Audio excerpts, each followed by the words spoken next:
வாழ்க்கையில இப்படி விழுந்து கிடக்கிறேனே, யாராவது கை தூக்கி விட்டா நல்லா இருக்குமே நினைக்கும் ஆத்துமாவே, இன்று கர்த்தர் உங்களுக்கு சொல்லுவது சங்கீதம் 37:24.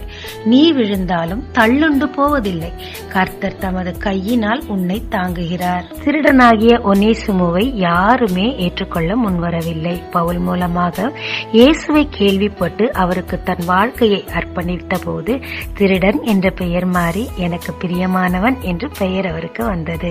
ஆமாங்க, உலகம் நம்ம குற்றத்தை எப்பயும் சுட்டி காட்டி நம்மளை சிறுமப்படுத்துறதே வேலையா வச்சிருக்கு.